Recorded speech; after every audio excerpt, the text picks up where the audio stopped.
We're good. It's 12. Like to call the meeting to order. Is there any public comment? No, sir. Any written comment? Then we will move on to item number 4, review and discussion on animal shelter updates. Mr. Specs.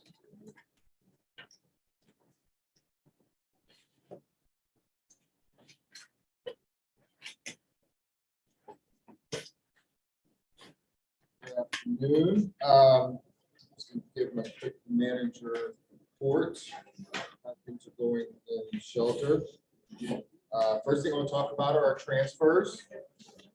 Last month in December, we were able to transfer 48 cats and 6 dogs out to rescues and other organizations. Wow. And in January, 16 cats and 13 dogs. So that left us currently in here as of today with 45 dogs and 8 cats. And that's as of today. We'll have slides later on that show our capacity. That was generated last week, at the end of last week. So it's about 5 more than what I'm giving, 5 more than what I'm giving today. So Whiskerville repairs. Currently, we are doing repairs in our cat area, the entire building. We are redoing the floors, strengthening them, and putting everything back in order on the floors. We're going to kind of give it a nice little facelift, if you will, in Whiskerville. So that is going to be taking at minimum about 2 months to complete. But we will know more as they continue with the repairs with those things.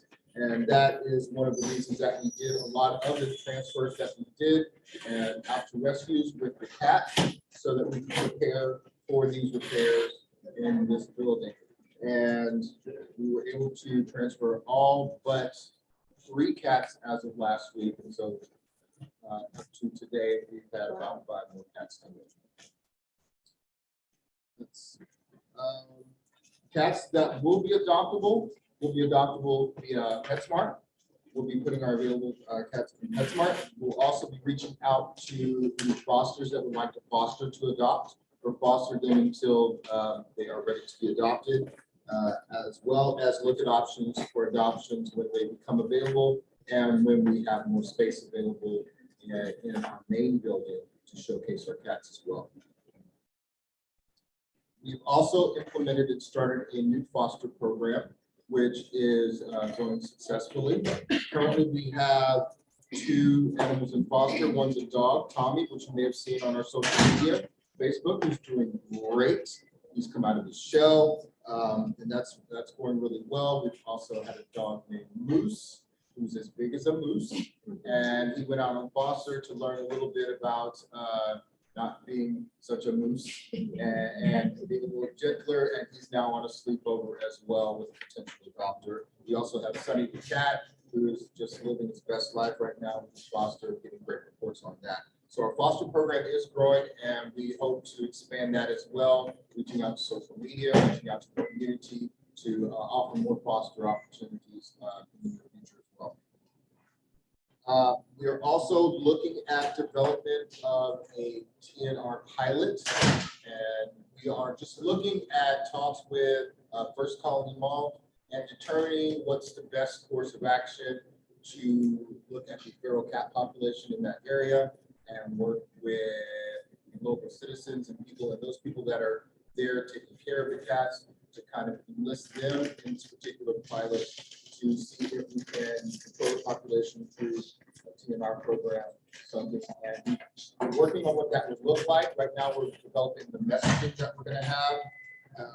We're also looking at taking names. If any of you know of any local veterinarians who do low-cost spay neuters or already work with the Tnr group, we'd be happy to have that information as well to kind of put that in our database of things that Lastly, we have put out the challenge for Betty White's birthday as well on social media, and put out some asks and letting people know that up through January 17th, to please donate to your local shelter. That would be us. We've also put out a link to our Amazon wish list, which has a lot of our updated needs for our wish list for people who aren't able to donate cash funds or make it to the shelter. They can use Amazon wish list and see the vital things that we need there and make those donations to that applicant. We're also doing a push on social media just for engagement, just to let people know that we are here and to let them know that we are going to celebrate this thing that's going trending nationally and being a part of that and hopes to into our shelter and engage with the shelter experience. That is all that I have for my manager's report. I would just like to comment on the signage at Smart Financial Center. I was sitting at the light and I saw, I keep wanting to call on Bo, but I don't think that was the name. Anyway, around Christmas time, maybe, or right after, I was sitting there, it was maybe 6:30, 7 o'clock-ish, and the bright light shone down and caught my attention. And here was the pet of the week. So that was nice. Yes. Yeah, we're trying to showcase our animals more, put them out there, make them a little bit more famous to everybody. Do you just go over the new and foster program, Sure, please? Just absolutely. to clarify me. No problem. So we started a foster program where we're offering an opportunity for the community to foster animals either for medical issues, for behavioral issues, if they just need some time to kind of get out of the shelter and do some things, as well as to assist with spacing and things like that. And for people who are thinking of adopting, but they need a little bit more time than sleepover, and they want to just foster to adopt or hold that animal out in their home until they're ready to adopt. With the dog Moose, he was just 75 pounds of huge happiness, and he would just pull you over, drag you with him wherever he went, and he needed an outlet, so we had a foster to take him home and he ran around. And the biggest thing about that is we encourage people to take pictures, take videos, and kind of report back to us so that we can take that information and put it out to the public, which is what we've been doing with our fosters. We get that information, put those videos out, and then people kind of see the one that they really weren't looking at and get them adopted as well. We're also gearing this up in anticipation of our kitten season, which is when we're going to need our fosters the most. So instead of starting when kitten season happens, we're kind of getting people used to the idea that they can come and foster. We've had a lot of people who called with interest when we didn't have the program previously.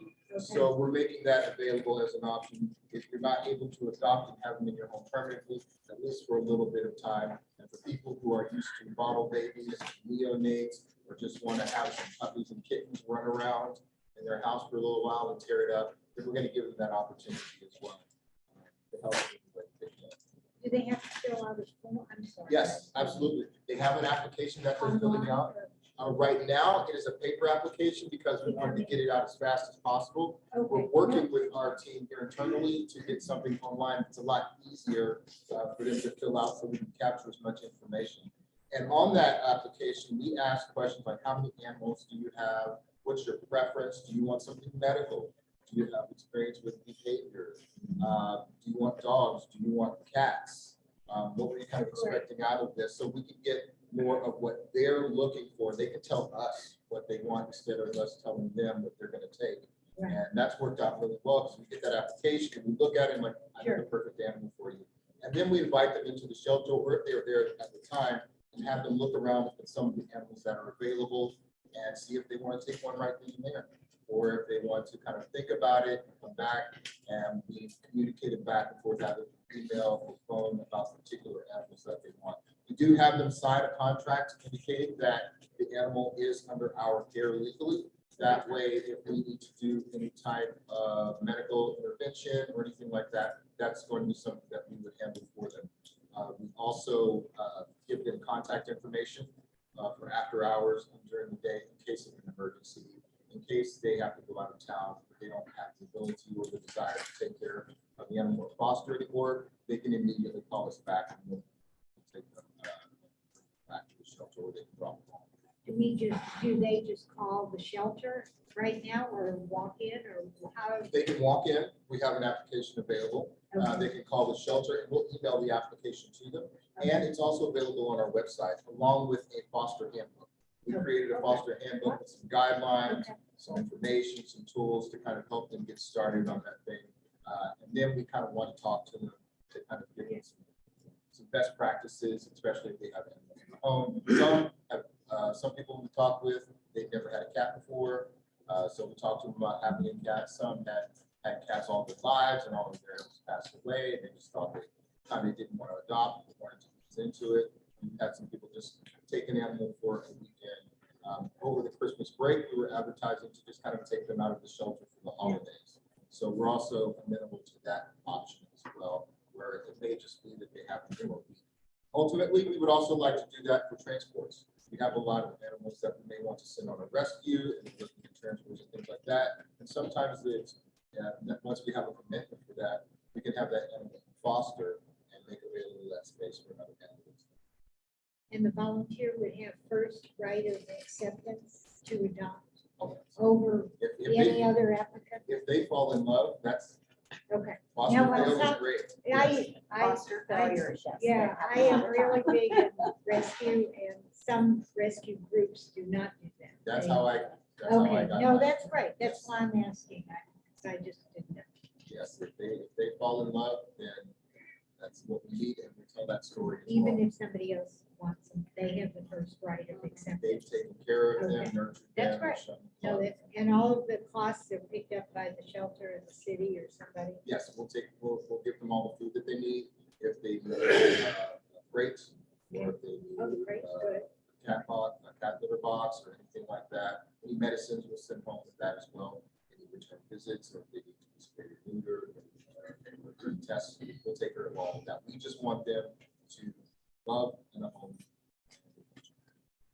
Thank you. Thank you for your time. You're welcome. All right, question on, Yes. us existing fosters, do we have to fill out a form and sign? Kind of grandfathered in. We may just get some information. We already have all of your information. Yeah. So we kind of already know what For you're you. already in there. Yeah. well, But if you I have just need to interest in know if I any did it. other part of the program, then that would be fun. Great. Thank you. Else? Just one quick question. Going back to the transporting information you gave from the beginning, Yes, for January, I think I captured this right, 16 cats and 13 dogs, is that right? correct. Okay, so just I guess kind of a high level question around that. The month isn't over, obviously. So does the shelter have a schedule? Like, do you try to transport every week with the rescue group or every month or when the population reaches a certain level? Or is it just kind of like under development? That's a good question. It's something we're going to be talking about today. And Oh. it's also under development as well. We're building new relationships with a lot of local shelters. We're also building relationships out of state. Okay. Currently, we don't have anything that is a scheduled transport. That would be something we could look into as well. Right now, it's more as the rescues have the availability Okay. or have, we send them animals that we request, and then they make those choices and schedule that for them. So these cats and dogs were scheduled to be transported previously, December last year. Okay. So we have January 4th date. That's time. Perfect, thank you. You're welcome. Thank you. So next, we'll move on to item number 5, the director's report. I'm going to turn it over to Dawn. I think you missed 4B. Oh. Yeah. I thought you did that one. we're on. Oh, page oh, eight. okay. So I Yeah, need four to- B, Oh, I'm moving Okay. on to this. the review and discussion of the animal shelter's Capacity. So I'll turn it back over to Mr. Scott. And back. You thought you were going to eat. Okay.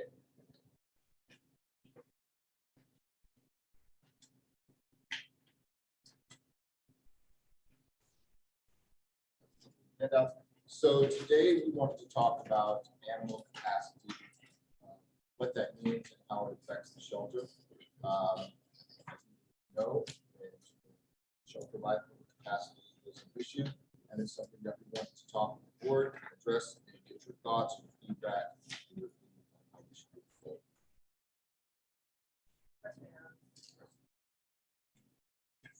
Okay. So. Go ahead.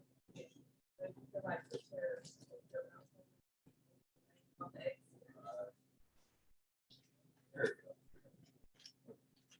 go. This is our animals and care totals for 2021.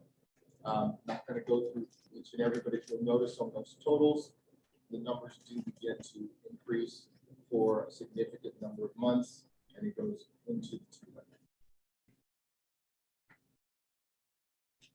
I wanted to give you a visual look at a chart of exactly what our capacity for care or the animals that are in care for the year. You notice the reported canine capacity. We'll talk about exactly what that means. That was a 43. And you'll notice the number of months that we've exceeded that level of capacity as well. And you'll also notice the number of months where it has declined, increase in numbers.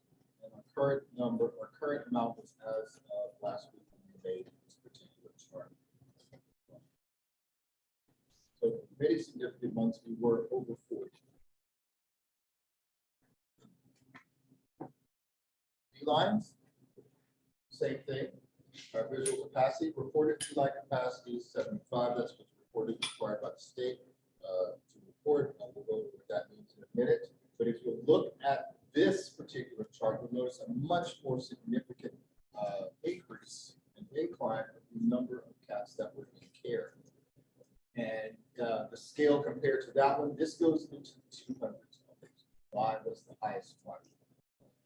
If you'll notice the number of months that we exceeded the reported feline capacity as well, and then what we have currently.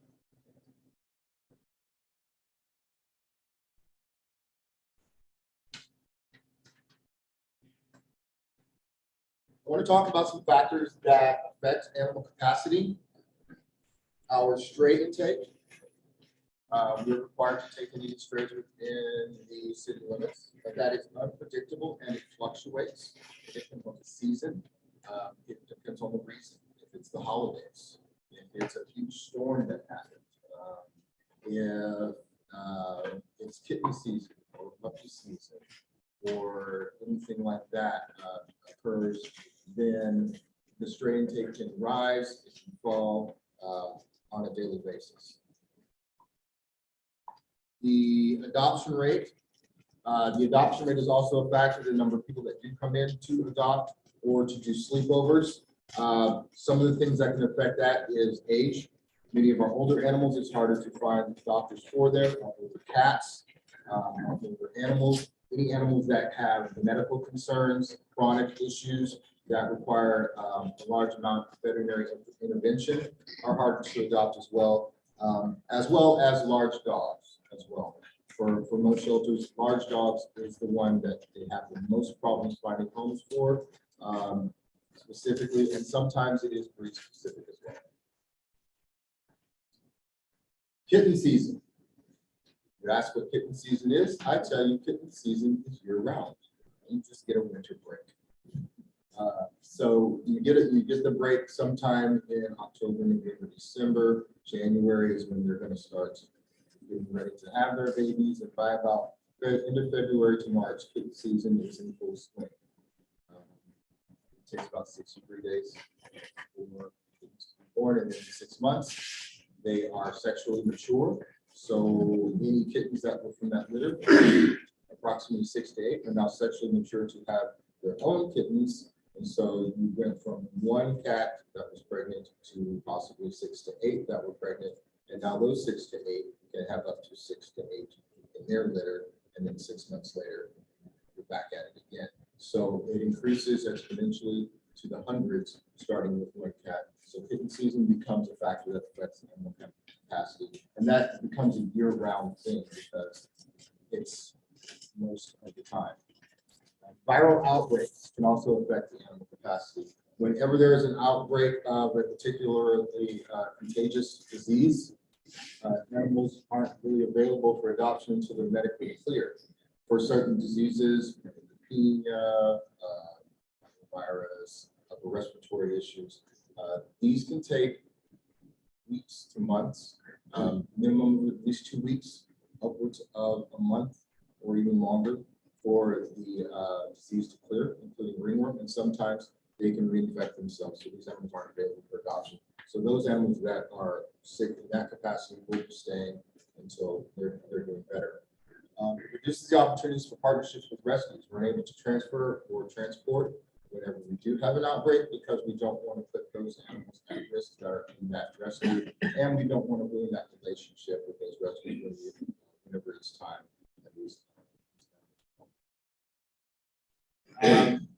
Efforts to make animals with behavioral issues adoptable. As many of you know, we try to do everything that we can with the animals that are having behavioral issues. We will also try medical intervention with medicine to try to help with their anxiety. We try to give them exercise as well, which is thanks to the volunteers that all of our dogs get walked every single day. We try to take them out of that environment. We try to get them into a foster. We try everything that we can as far as behavioral issues. But if they are, a very high-strung dog or a dog that is extremely fearful or has been brought into the shelter and has shut down or is afraid of men or anything like that, or is displaying any of those issues, they're also harder to adopt as well. Harder to make their remainder. Trapping, we currently service personal traps, and there's no limit to the trap requests. Some request a trap every 10 days for the rest of the year, and just trap, bring those animals in. We will be having an overall wildlife discussion. Right now, when we're talking about trapping, we're talking about trapping cats. It's seldom that we'll have a trap out to trap. Usually what we're talking about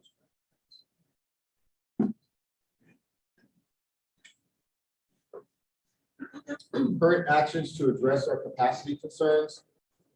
Historically, we have not accepted owner surrenders.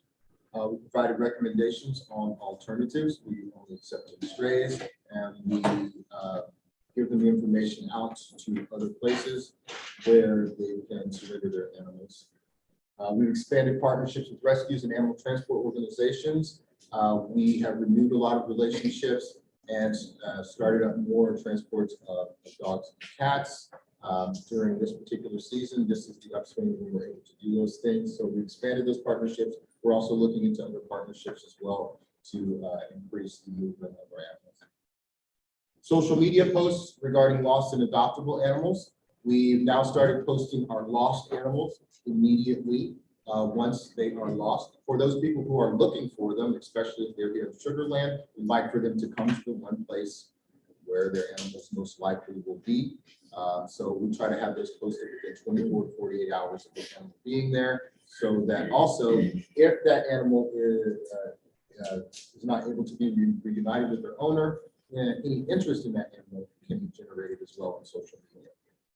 We're also posting our adoptable animals as well. We do have our website where they are available, but we also want to showcase them through our social media so that we can have posts which are shared outside of just the website to friends, to family, to other people in the city, so that anyone that is interested in adopting these animals is able to see them, or anyone who is helping to find or reunite these animals is able to see information on social media. Reduced availability of trapping equipment and requiring person pickup. Now we require that the traps be picked up from the animal shelter. One, so that we can have them sign an agreement about how they're going to trap and humane trapping, so that we can have a conversation with them on how to set the trap, not to have it trapped in the weather, not to have it done on weekends. And that way, it's the responsibility of the citizen to come pick up the trap, take it, and then we will go pick up the trap once they have it. The trap. And when you say that, I forget exactly what your words were, but was that different in the past? Was that process, are you saying? Yes, that was process- different in the past. In the past, they would call and say, I need a trap, and we would leave one on their doorstep. Now we want to be able to kind of see them, talk to them, and also offer them other alternatives in the event that trapping is not the best option for them. If they, who knows, the neighbor's cat, and they just talk with the neighbor about keeping their cat indoors instead of someone trying to trap the cat that they're trying to find, things like that. And hopefully bring them in and make it a little bit more of a process. Development of the targeted pilot Tnr program. We talked about that as well. We want to see how that works. We're going to start over here. We're going to get that data and look at that and see if that is an effective option for the city to develop or implement a Tnr program. So we hope to look into starting that here soon as well. Do you have any idea how many cats there are there at First Colony? Any We estimate? do not have a count, but I'm told it's in the triple. How much, what is that? I'm told it's possibly tens to hundred. I'm not sure. And it depends on the year. I mean, that was like last year, this year, it depends on how many they're going to have, how many have been already trapped, how much they're feeding. So it's hard to get a good count as well. So that's one thing that we're going to do with this program is we're going to try to find a way to management and get someone to get that data reported to us, so we know how many cats are out there, how many help, medical issues with them, like that. So we're getting the help of the talking with them to kind of see what their needs are as well. And it was a really good conversation. So hopefully we'll get some more information back. There is a problem at First Colony, as a lot of you folks know, I work at James Avery, and they do have a major issue, and I commend you for helping them deal with it, because it's really an issue. Thank you. Yeah, we're excited about it because it's going to give us a little bit more information that we didn't have before, instead of just information from. Yeah, no, let me know if I can do anything. You know, Absolutely. my car can put traps in. Perfect. But not, so I can do whatever you need out there, since I'm always out there. Absolutely. That's great. That's great. Implementation of foster program. We talked about that a little bit before. Thank you.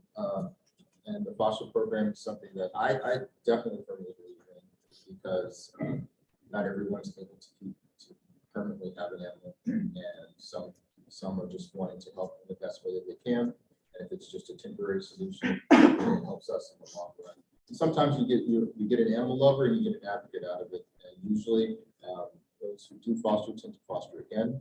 So that's something that we want to implement. So we have other parents and especially for kitten season, when they become experts, and we have people who can train other people to do a lot of these things. So those are some One- great. Can I ask a quick question before you move on? I didn't think the city accepted owner surrenders, but I am curious if you have data on that. Is that a common thing? Do you get, would you say on average X amount a month that want to try to surrender their animal? It is common. A lot of it's fielded through phone calls, so we're able to Okay. let them know where they can. And then some just bring them saying that they can't take care of Right. their pet, or they want to surrender them. It happens throughout the week. Yeah. And we direct them to other places. It's not as large of a number as very consistent. We do have a lot of people who are trying to surrender their pets and don't know what to do. They're not using their breathing.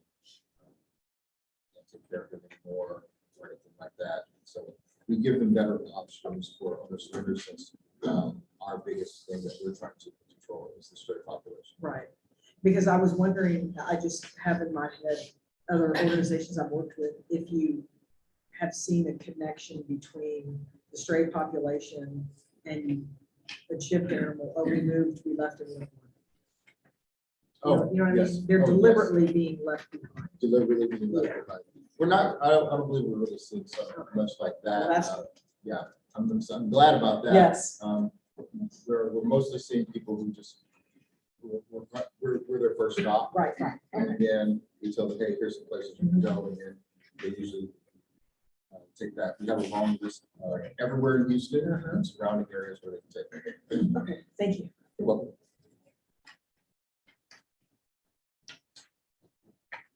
So we want to talk about capacity for care.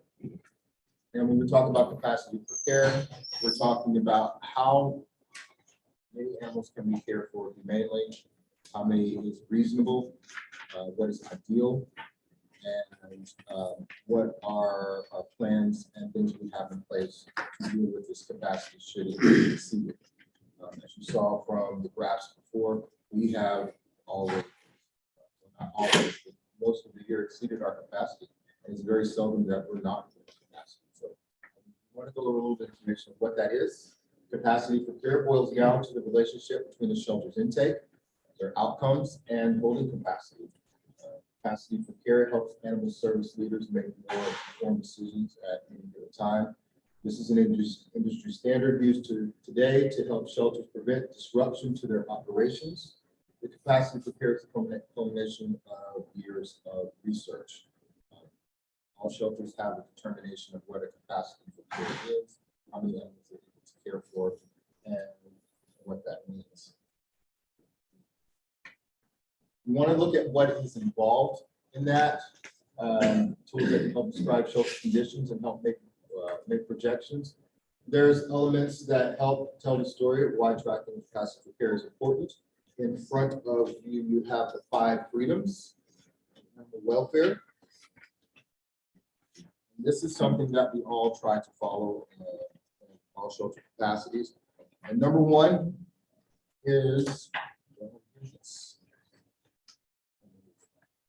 freedom from hunger and thirst by ready access to fresh water and diet to maintain health and vigor.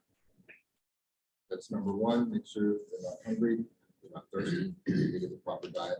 Number 2, freedom from discomfort by providing an appropriate environment, including shelter and a comfortable resting area. Number 3, freedom from pain, injury, or disease by prevention or rapid diagnosis and treatment. Number 4, freedom to express normal behavior, by providing sufficient space, proper facilities, and company of the animal's own kind. And number 5, freedom from fear and distress by ensuring conditions and treatment which avoid mental suffering. So please keep those in mind as we talk about what capacity for care does mean. You have length of stay, physical holding capacity, and staff capacity for daily care. Length of stay. Length of stay describes the moment an animal enters the custody of animal service to the moment the animal is released to adoptions. And these are the things that impact that. There is the health of the animal. If the animal is unhealthy or has a medical condition or something that we need to treat, their length of stay does begin to extend. And as I said before, many medical treatments can take weeks to months. So the understanding that an animal is going to get here and then suddenly leave the next day won't happen, especially if they're ill. You're looking at holding them for a month. Now, keep in mind, we have a stray population, which means that many of our animals come from the streets or they come from an environment where they are unhealthy, which means those animals are going to be here for an longer extended period of time. We have our hold time. Since these animals are strays, we must at least make an effort to return them to their previous owner. And in so doing, we have a stray hold time between 3 to 6 days.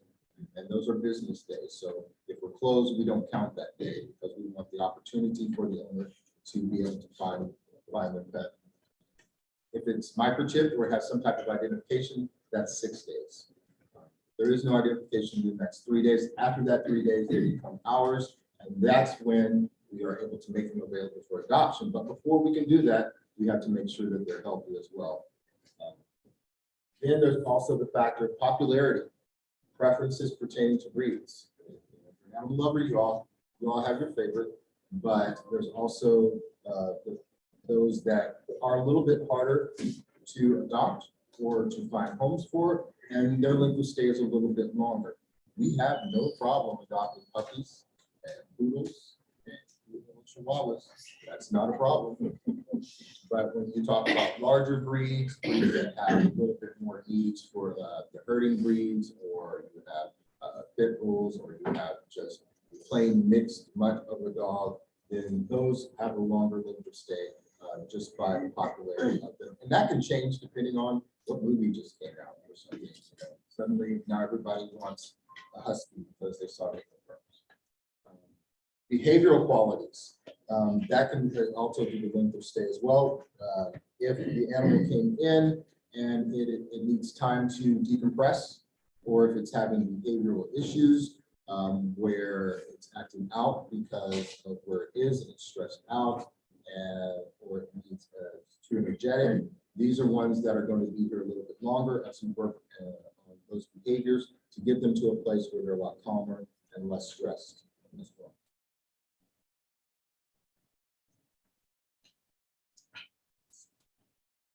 Physical capacity, defined as the physical space that is designated to hold animals awaiting the process to become ready for adoption, as well as those ready for adoption. We're talking about the space that we have to hold the animals that we have. And then there's staff capacity for care as well. Staff capacity is the number of people that we have to take care of these animals on intake. We have to take that animal, we have to find a space for them. If we don't have a space for them, then our staff has to stop what they're doing, go find a space, go make an area for them. We have to do the intake process and get that animal situated. During that holding period, we have to make sure that the animal is in stable condition, is doing well, making sure that they don't get any sicker. We have to vaccinate them and do preventative care to make sure that they do not transmit any diseases over to the rest of the population. So we have our holding period, and then even after that, we have medical attention. We are going to take care of our animals and make sure that they get the medical attention that they need, and that requires an additional amount of staff capacity as well to make sure that we have bandage changes, they get their medicines, they get their supplements, that they get their baths, and all of these different things. Enrichment, feeding and cleaning. With enrichment, feeding, and cleaning, that's a daily process per animal. Every animal needs to be enriched. Every animal needs to be fed. Every animal needs to be cleaned. And every day, we have to do the feeding twice a day, cleaning, sometimes more than twice a day, sometimes 10 times a day, depending on the animal and what they're doing. And enrichment as well. That includes the walking, that includes food enrichment and different things like that. And recently, with the overcrowding, overcapacity leads to increased stress. You have too many animals in the same area, then that can lead to stress, that can lead to food aggression, that can lead to stress colitis, which is basically just having an upset stomach because you're just very stressed out and nervous. It can also lead to inappetence. Animals that's, I'm sorry.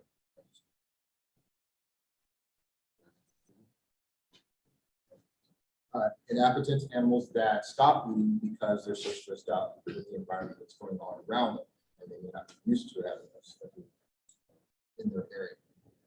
And then there's the outcomes. For every animal that goes on a sleepover or a transfer or an adoption, the staff has to go get all of the necessary items and the food and talk with the clients and the customers about this particular animal throughout the day.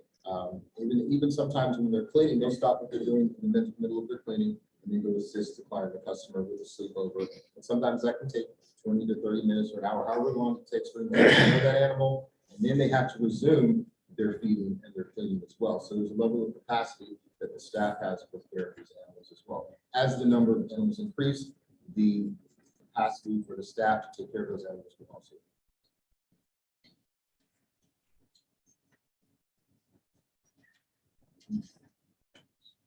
Capacity for care, our benefits, lower chance of disease spread. With larger number of animals, communicable diseases and contagious diseases tend to spread much faster. Got more of the population. Informed decisions when you need it the most. That is a benefit. And healthier animals and a happier staff. When you're working within your capacity, the animals are less stressed. They are happier, they're healthier, and that gives you the ability to find your homes quicker and to work with those animals better. And the staff is able to take care of those animals.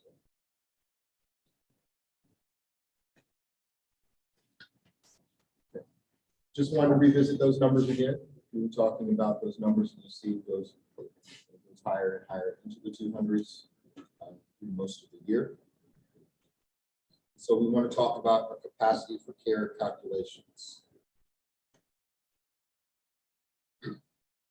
So when we're talking capacity for care calculations, you saw on the charts, and we'll look at those again, reported versus recommended. We're talking about reported capacity. In front of you, we have also a state inspection form.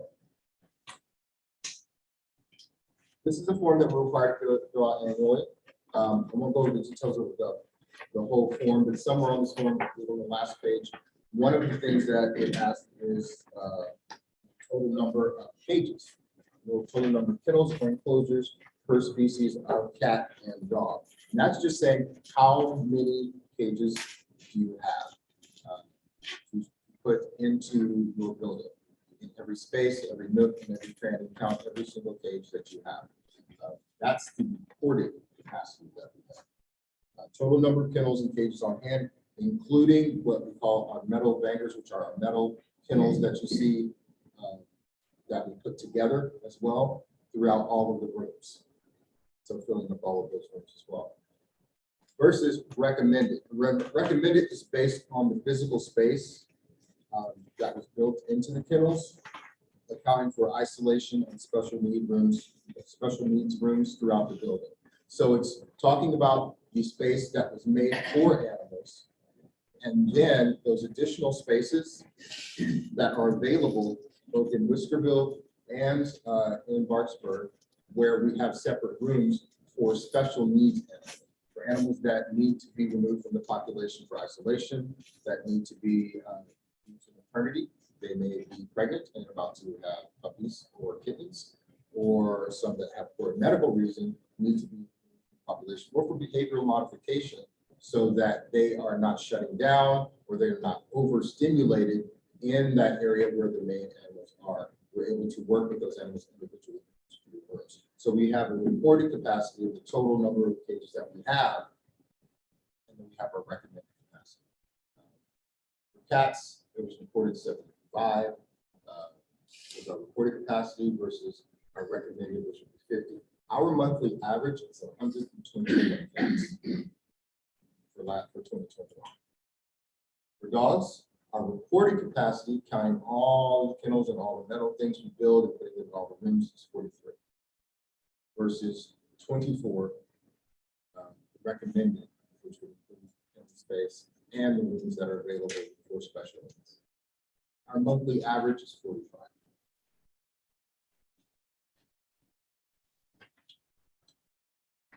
So to put that back into a visual thing, I'll bring back the same chart.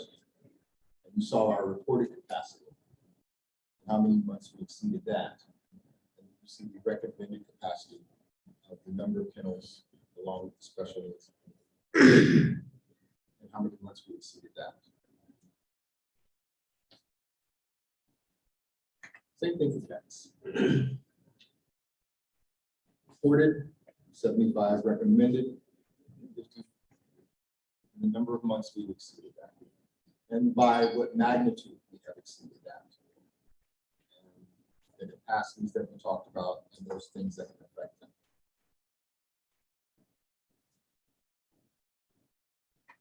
So in summary, Talk about capacity for care, how many animals we can responsibly care for. Factors, length of stay, physical space, staff capacity, and all of the various actions we've taken to address that capacity concerns.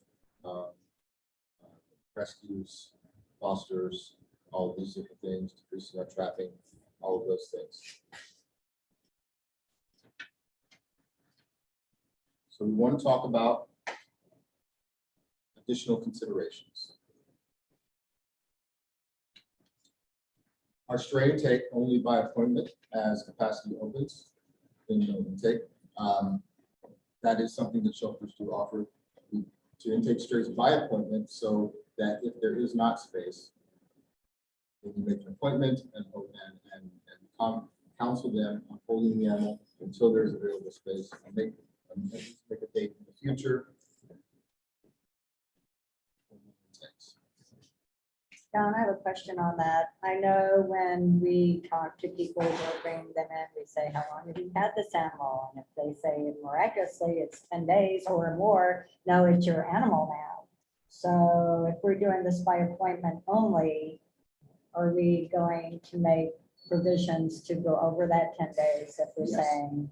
Yes, if we're the ones scheduling it out, we're going to make provisions as a person part of that we would read on this date, bring your animal in and do something.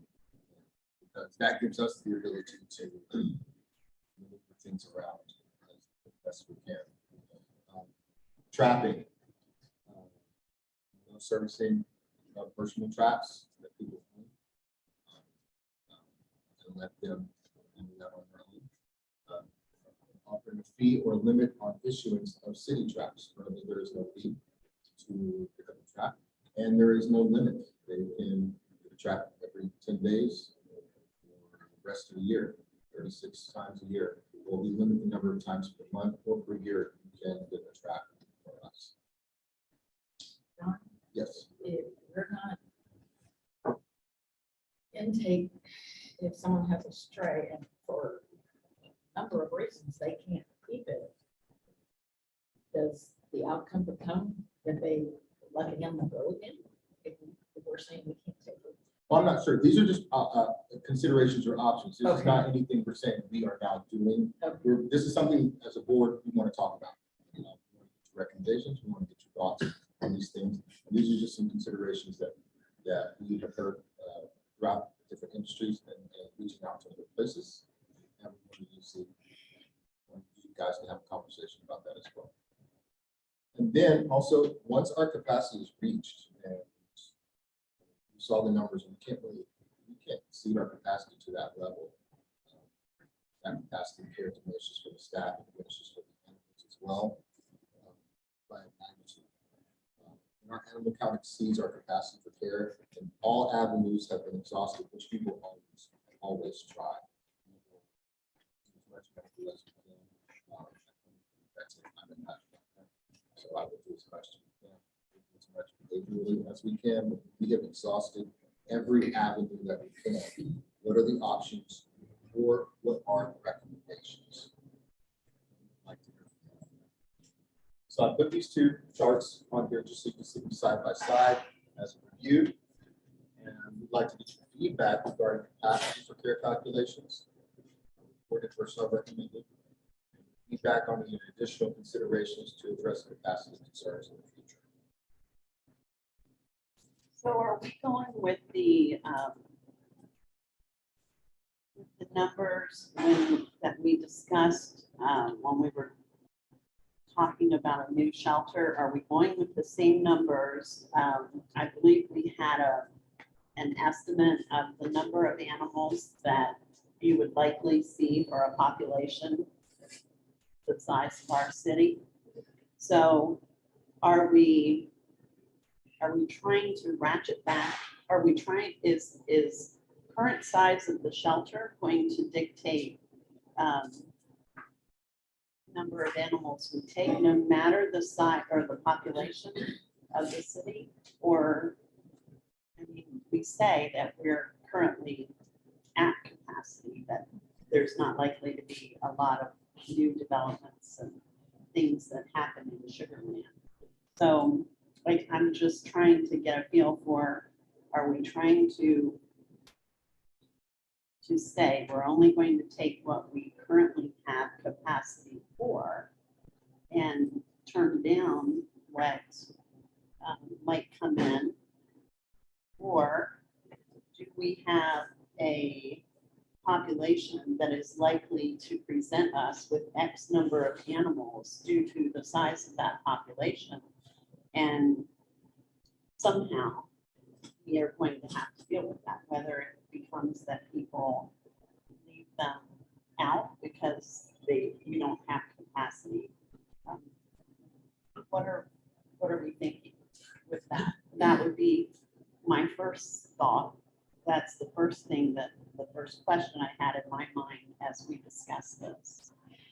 So the population versus the information that was previously presented was beneficial in that it allowed a general benchmark of what we might see.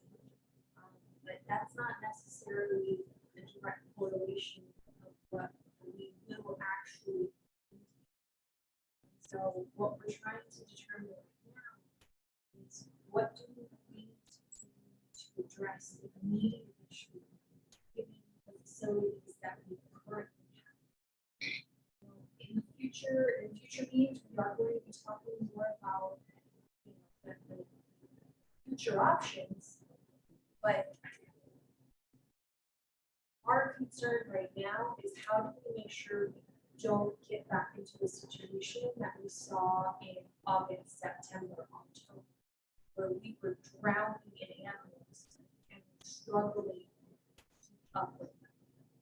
So that's what we're looking for feedback from the board right now. With the shelter that we have now and the staff that we have, once we exhaust all of our options, do you have any additional recommendations? Two things just immediately come to mind based on her explanation.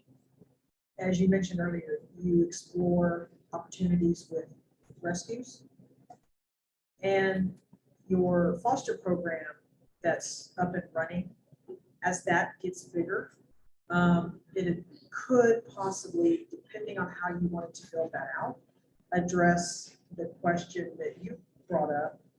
I found a stray and I can't keep it for how many days. If you have to go to an intake, then a good quality foster program, which will take some time to build, that's your outreach to help with the neighbor that says this dog is running down my street. I'll bring it up to you, but I'm not going to keep it for 10 days. Hold on, can you keep it for the weekend or at night? I have a foster that'll come get it. Right?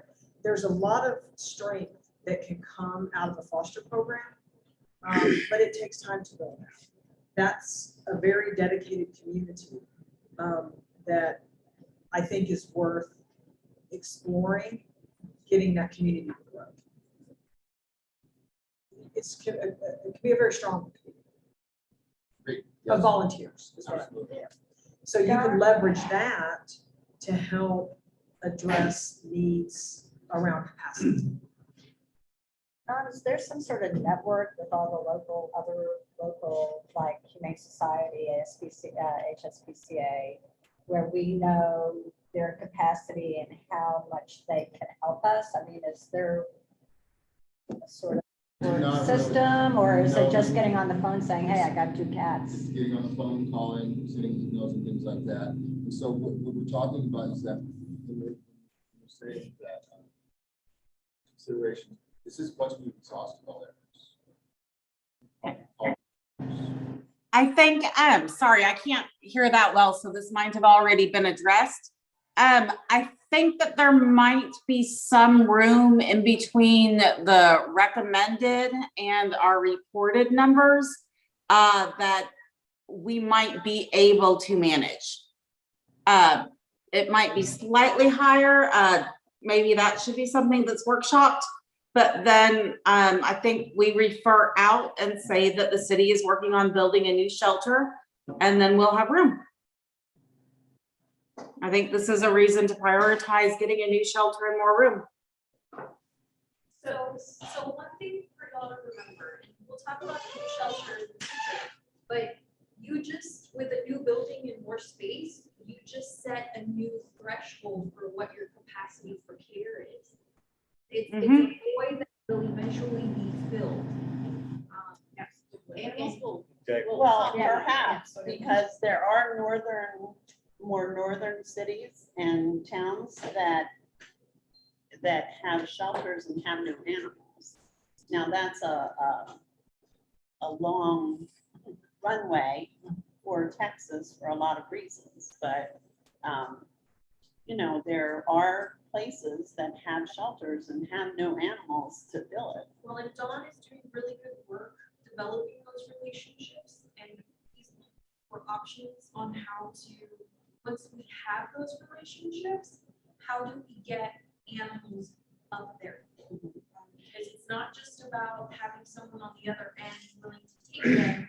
We have to be able to transport them in a humane manner. Yeah, I agree. And I think that we ought to, I think many of us have talked about some of the things that you're doing. And I'm really encouraged to see us doing these things now. Having fosters, having partnerships with other local shelters or rescues. All of those are good things, but I guess in my mind, there is this thing that is managing to the capacity we have, in which case you just don't ever accept more and you work on things that you don't accept beyond capacity and you just work on keeping those numbers down, in which case, except for things like air handling and some of the more maintenance related issues, why do you need a new shelter? Managing the capacity. Doesn't the city have an obligation to take? So you can't necessarily say, we're 45, that's the most you can have, we've got 80, we're just gonna stop at 45. I don't think the city can. No, so I don't think that's what we're saying, like, we're not saying our recommended capacity is capacity, like we shut down, we don't take any more animals. I think our conversation is, we know that there's gonna be permanent housing, and then as the capacity, there will be temporary housing that is set up, like the bangers and everything else, we will find space. But this specific conversation is more around 200 animals inside a shelter that is not built for 200 animals. And we have Pan Luke spreading like wildfire. Staff is cleaning for 6 hours a day. There's no enrichment. Like, our level of service has now diminished. And so what we're wanting to have a conversation about is, how do we not get to that point?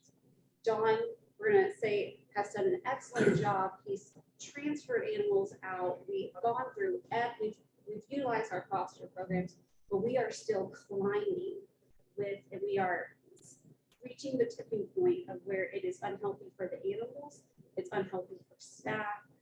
What do we do then? Because we can't climb to 200 plus animals. That's it's not. In between the shelter that we have and the new shelter that's out in the future. Is there a way on this site to bring in quickly temporary additional space?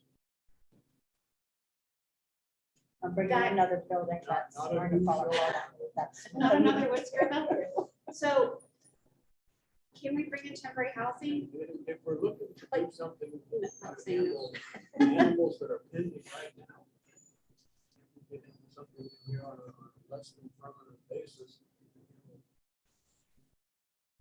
I'm gonna let Ross speak. So a couple things to that idea, right? It's a potential solution to that. But I think what you're also hearing from Dawn and Dawn is the number that Dawn showed you, Dawn Specs showed you with respect to capacity. That is what our world revolves around. That is how we're staffed. That is how the budgets are set. that's how the cleaning schedules are, that's how operating hours are set as well. And so when you expand one of those things, if you decide to, I want to bring in additional trailers to house people, animals temporarily, well, now your budget goes out the window, your staffing plan goes out the window, you're always behind, and your level of service deteriorates, but you have more animals. So what is the obligation of the city to take in? So I think there's always going to be those one-offs. You're going to get a box full of kittens delivered to your doorstep. We get those from time to time during cat season. They just show up. You come to work one morning and there's a box at the front door for you, waiting for you. We're going to have to address those as we move forward. I think what Dawn wants the board to have is a conversation on, one, there is no silver bullet out there, right? There is no one solution that's going to fix everything. But I think there is an integrated approach to help manage the population out there. I think expanding the foster program has some big benefits for us. I think the transfer program that Dawn's getting kicked up and fired off and running with it is another piece to the puzzle. But there's other components that we need to address, and some of them we probably don't want to address. But we're going to have to figure out what that looks like as we move forward. Because continuing the way that we have been isn't sustainable. You know, it's not sustainable for staff, and don't, what you heard from Don earlier, it's not good for the animals. And that's what we're all here for today. In the past, we've talked about whether the system that you're currently using is available to be modified in such a way that we could, for instance, instead of just knowing the number of cats we have, that we could maybe be shown the level under that, which would be the reasons for those cats that were brought in during the month. So are they strays? Are they, at one point, we had a population here many years ago. We had a population that when they were seasonal, and we would see a rush of kittens or cats, you know, when that workforce moved somewhere else. And so there's things that we've seen over the years that could be a potential thing that we could maybe work on. When you talk about doing a Tnr pilot for First Colony Mall, if we find that many of the additional strays out in surrounding neighborhoods are coming from that population, while having those spayed and neutered through a TNR program would perhaps help reduce those numbers. So is the system in any way, or is the data we collect in any way able to tell us what's the root cause of those numbers of cats that we have coming in monthly? I don't know. I mean, do we track where they come from, whether it's a drop off or it's a stray or it's a surrender? We're able to track whether it was over the counter, whether it was feral, or whether it was a stray, but I can tell you, it's strays. Strays. Yes, we're not seeing a lot of people coming in with cats and traps saying there's a feral cat or I found a cat. This cat was in my neighborhood. I have a cat here. I had 3 cats. Found a box. I found it. They find them, and so they're coming in as strays, and so we're taking those. Though there may seem to be a flux in the season of animals, as you saw in the chart, there is no season anymore. It's year round. Any time there is not a season, it's Christmas vacation. That's it.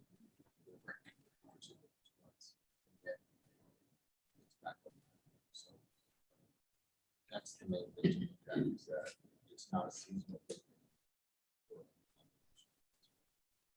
I would also think that as you discuss different strategies and come up with different ideas, also kind of think through when they're appropriate. Not everything is appropriate when we're under capacity. Maybe some of the more aggressive strategies live in we're above capacity, or we're 5% above capacity, we need to bring it back down. So as you're thinking through some of that process, think through what those triggers could look like, because those could be very beneficial to the dons at the end of the day. I'll get it figured out one of these days. The dons at the end of the day, it'll be very beneficial to them to understand how to apply them in the future. Don, you in front of you mentioned earlier that, and just for clarification, that what we're being asked is current state to help with ideas to prevent what we saw in April, May, June, July. Is that correct? Correct. So currently, there is no new shelter, right? There's nothing that's going to be built up in a year or in 6 months or whatever. And then, like you said, adding anything temporary to that, just, you run the risk of exacerbating the problem. So I like what, is it wrong? Okay, thank you. Said I'm gonna go back to the foster your volunteer base. That is something that, great job working on that. I know it's new. I don't mean to keep hammering on that, but that is something that will, as it builds, could be a prevention.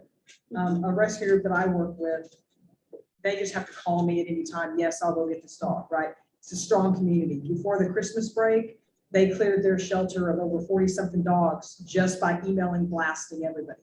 That's not an answer right now because you don't have that community. But it is something that as you develop it, it could be a sustainable, we're in an emergency, like you said. So if I look at it in those two lenses, you're asking us for what do we do urgently to prevent the next 4 months from repeating itself? There's that opportunity. Then there's the opportunity to grow something long-term. So that really isn't such an issue anymore. I Did would I hear that also right? tag Okay. on to that a little bit, in the Yeah. sense of, I go back to my emergency planning days, if you will. When we say we have issues at this shelter, 8 times out of 10, that shelter, that same issue exists at all the shelters in the region, right? Right. And so we talk about using fosters and those types of groups as a way to help offload some of the animals and take care of animals and those types of things. They have a capacity that they will reach as well. Mhm. Absolutely. And when it hits the peak of cat season, trying to find someone to take cats becomes extremely difficult.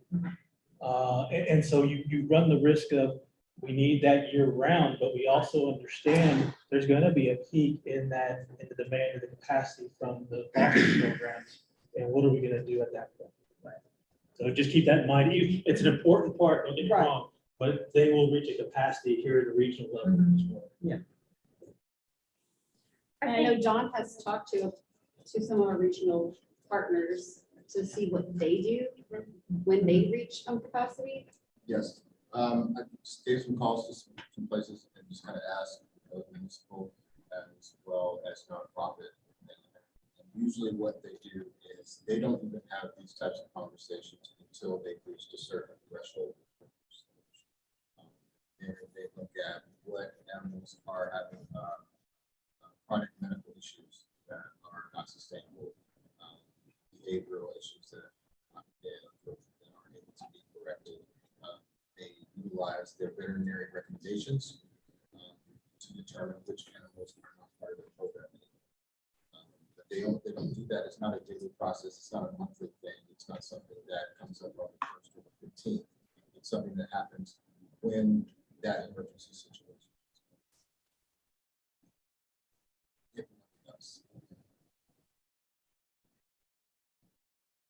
I think something important to consider is looking at these numbers compared to previous years and see if we can see if they're the same or if this past year was an anomaly. And if so, what contributed to that, to see if we can maybe problem solve against that. So I know that one big thing that was different was, I wonder what our adoption out numbers were. Were they much lower this past year? Because the shelter was closed on Saturdays, because the shelter wasn't open for a long time and still isn't open on a weeknight like it used to be. So do we have less traffic coming through the shelter in terms of people and the general public? So our animals aren't getting adopted as much, and that's why we're at capacity, or is it just more intake related? But that is the other side of the coin, is what is our outtake, what the adoption numbers, and so that might be something to consider in terms of problem solving and trying to figure out why it was so hard this past year. Or if it was just really that it's always that way and it's just gradually declining. And I don't know, that would be just, from a numbers point of view, that would be an interesting fact or piece of the puzzle to help us problem solve.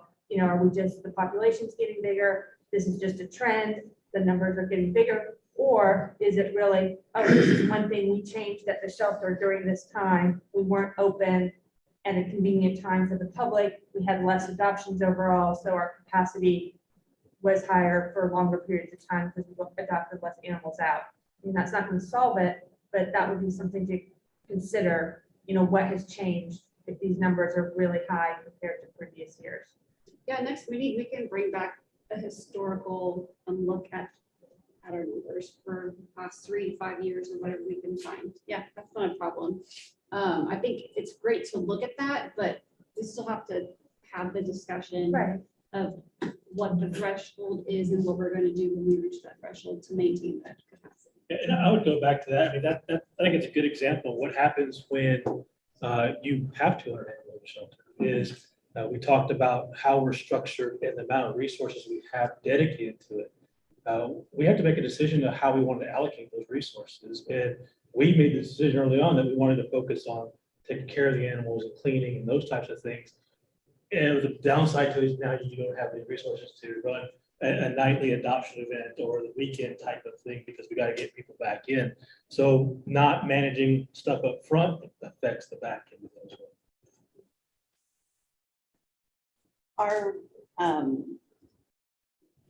Are we going to have a public campaign type thing to share your foster program with the community?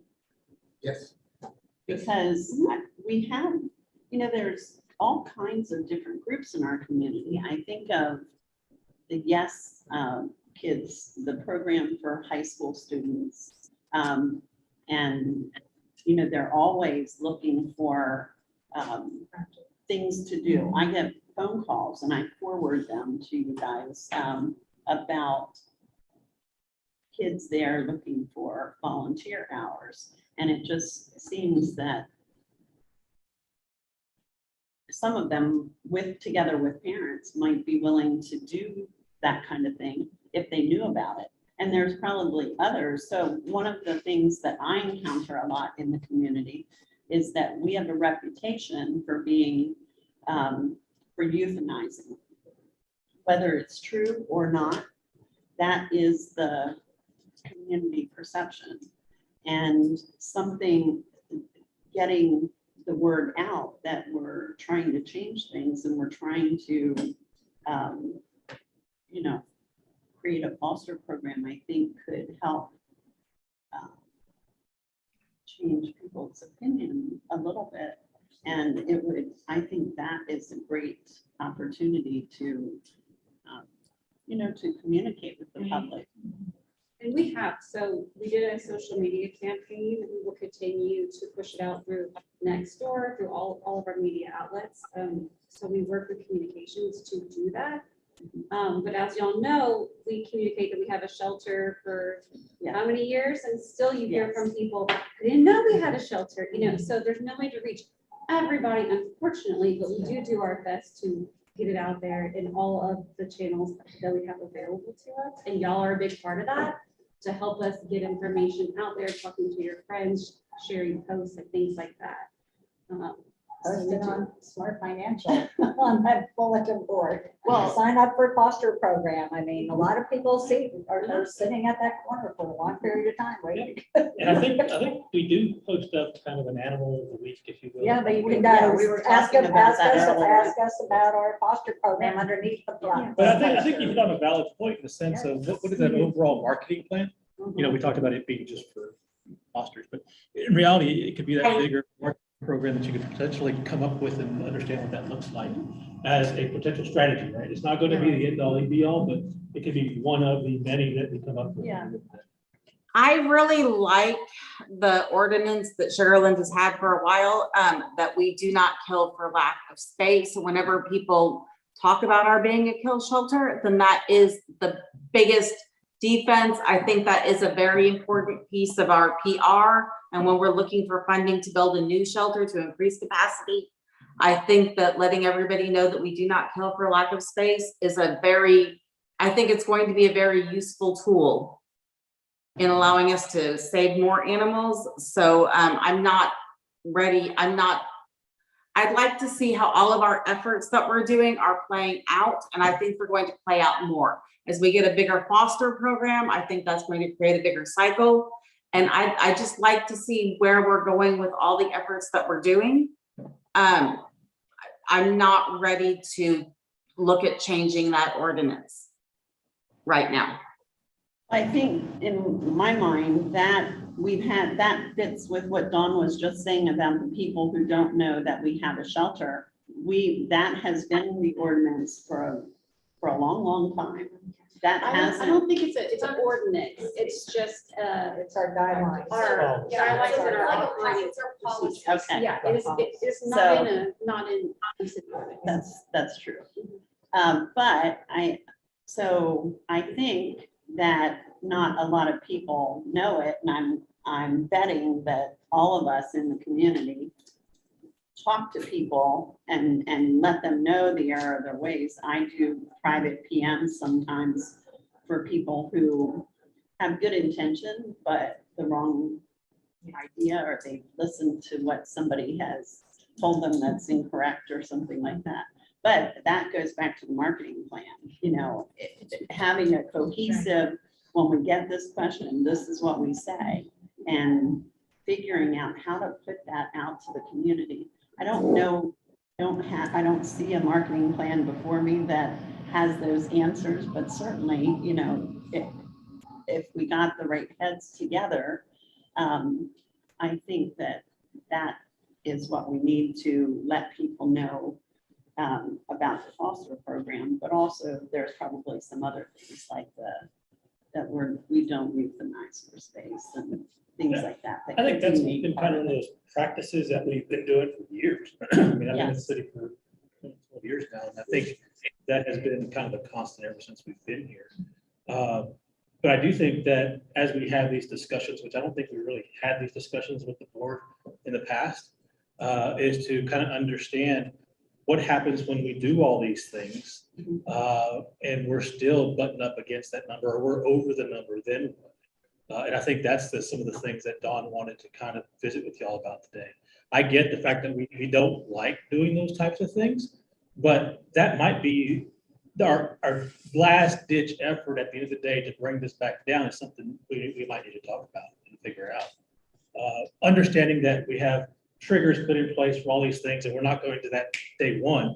You're going to it after you've done absolutely everything that we possibly can do. And now what? I know it's very hard to Absolutely. see kittens, a disease, go through the shelter and see, 100 kittens or whatever the numbers are affected by something that's more, that makes them suffer more than euthanasia would have. And I certainly think that needs to be part of our discussion. So there comes a time, I've walked through the shelter at different times where there's just every possible space you could think of has animals in it, and there's no way to keep that healthy because there was not a space. Animals were up against, cages were up against one another and things. So I think we do need to have the hard discussions. I kind of welcome the fact that the city has allowed the board to participate in this kind of broader decision-making about things that could be done, troubleshooting, that kind of thing, because this isn't something that has been brought to us in the past.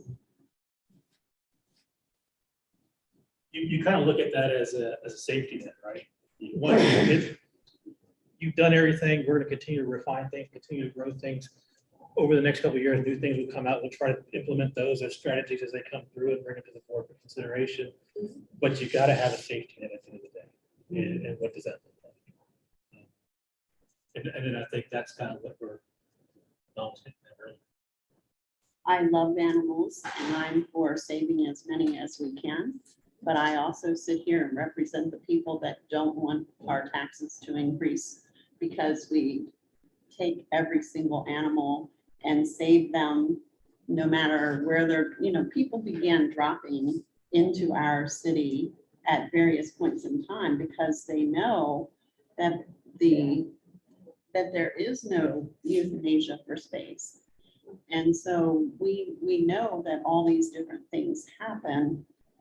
And again, I love animals. I want to save as many as we can, but I think it would force us to be a little more aggressive if we don't want euthanasia to happen.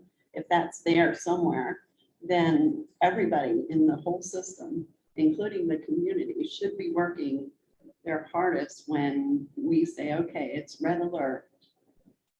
Something has to be done now or else. I certainly think that there's an alarm there or a trigger, as you said. I'll stop talking now. Well, then maybe that puts pressure on the city council or whatever to get back to the fact that the citizens approved the bond paying for a new shelter. And I realize it may not be their priority right now, but the last I heard, city council had never even been in the shelter looking at how bad it was. I still think that that all these things that we're talking about need to be done. We should be innovative and forward thinking and be looking out there. What are the best practices out there in the shelter world? And are there any of those that we are not and could be implementing here? Because that's why we're here. And that's our job, is to think of ways and things that can be done to help prevent euthanasia. The shelter issue, keep in mind, even if we had the shelter today, we still got to have this conversation. So you start today, you figure out what that looks like and what all those programs need to be, and that becomes the animal services program, if you will. That's your book of services that we provide. When the new shelter comes online, the capacity number changes, those thresholds change. So you amend the plan to accommodate that. But the program's been alive and running. You have a ton of data behind it. You understand what's working, what didn't work. But having a new shelter doesn't solve the problem.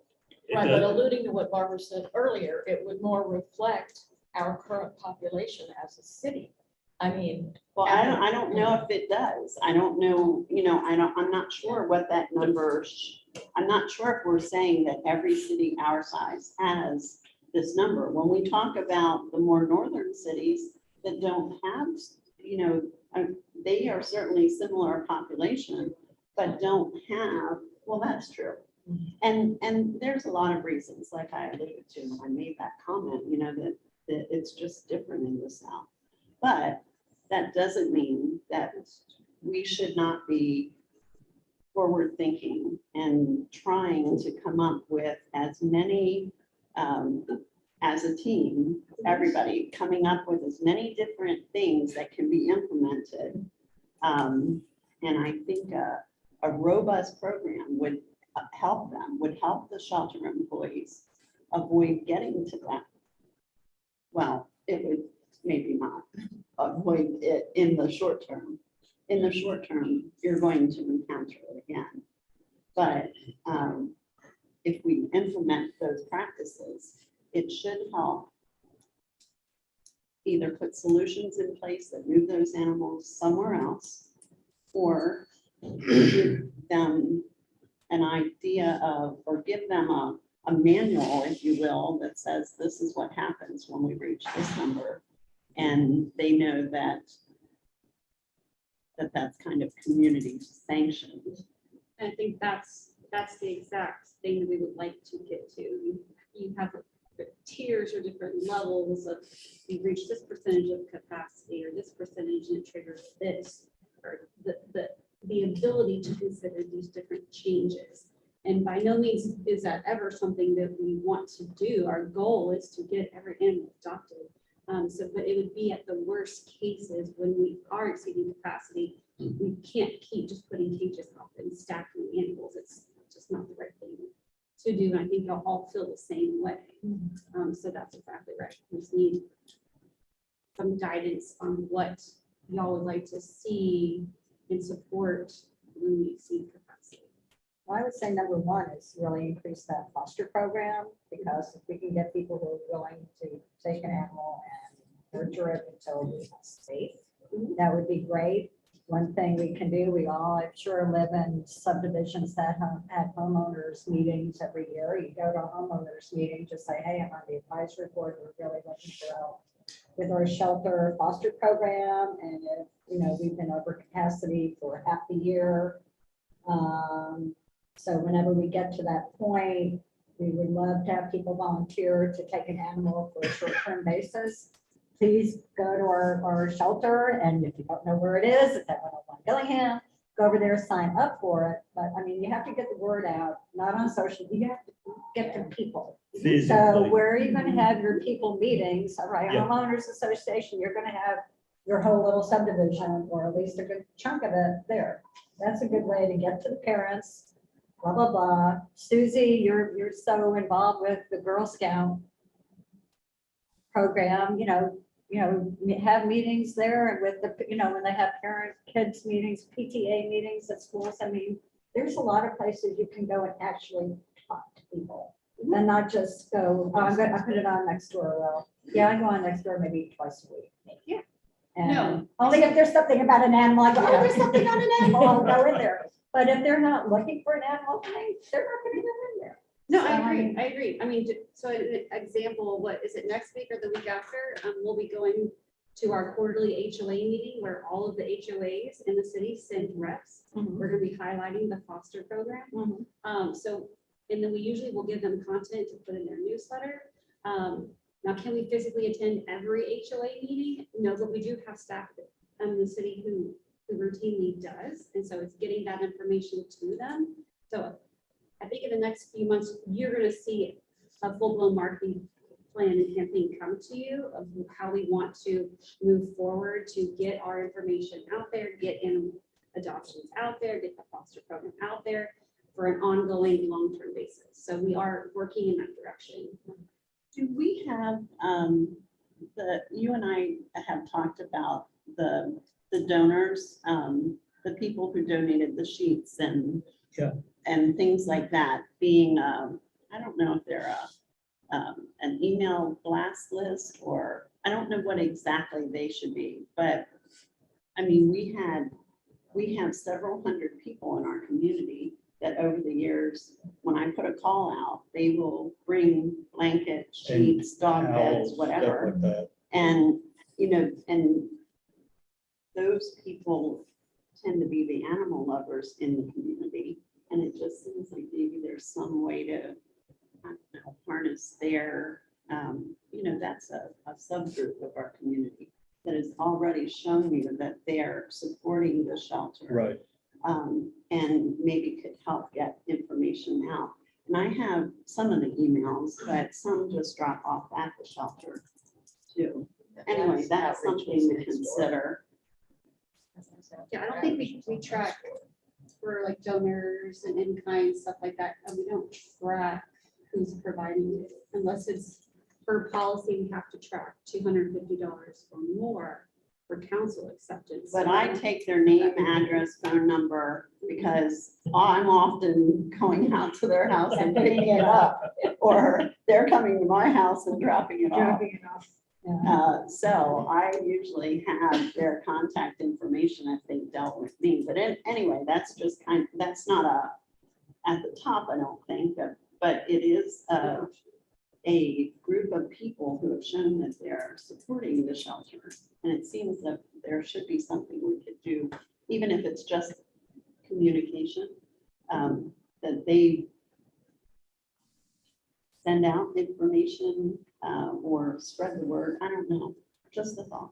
Do we have any signage that we can put up, like at PetSmart, Petco, any pet stores in the local area that we're looking for fosters? I don't know if we. Do we even have one at the shelter? I don't remember seeing one when I walked in, say, sign up for a foster program. I mean, we should have some sort of signage that we can put in places to generate, I mean, I think that's part of the marketing plan. Yeah. yeah, well, that would be a way to get it out. One other, Like at the cash registers. Oh, okay. in addition to that, you know, the adoption, right? That's the ultimate goal, is to get these animals adopted. And so looking at the trends, like you said, that's just an everyday thing now, but you did see that spike in those few months and then it kind of went down again. So, and this is kind of showing my ignorance as being new to the board as well as a longtime resident, like everybody in Sugar Land.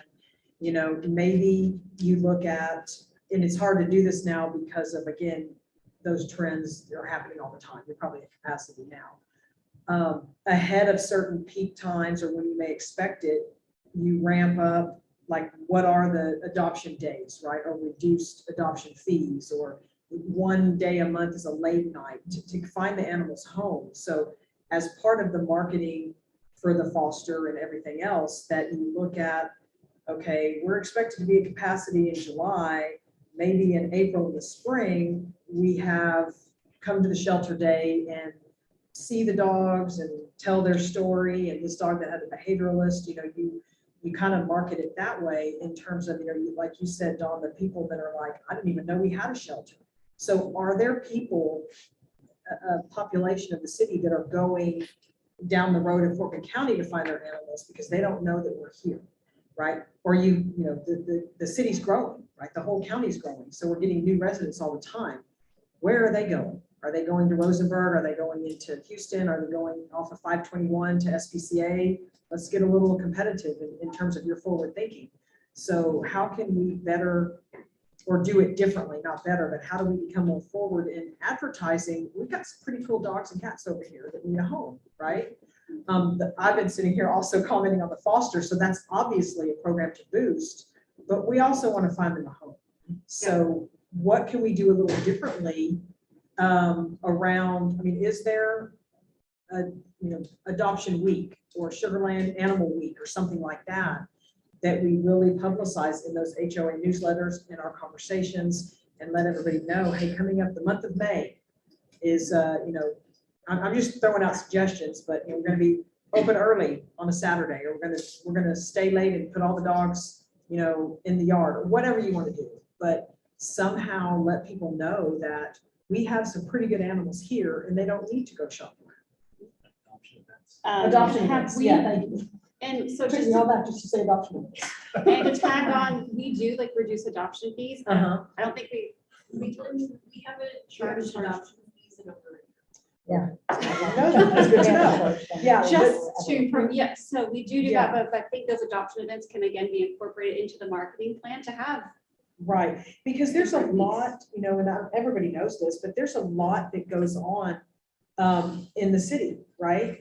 Weekend events, weeknight events, and yes, that puts capacity on staff, but that's where a volunteer base comes in, right? Or you just market the event, and I'm not suggesting every day, but you know, what's a big event that might be coming up in the city, right?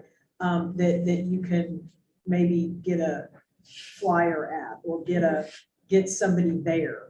I mean, I think about a group that I've worked with where they have, again, volunteers and workers, people that are working there, go out to farmers markets with an adoptable dog.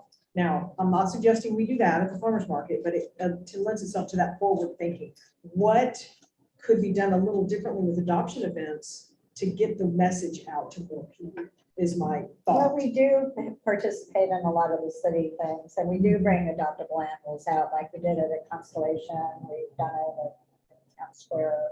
I mean, it's not like we're not doing it.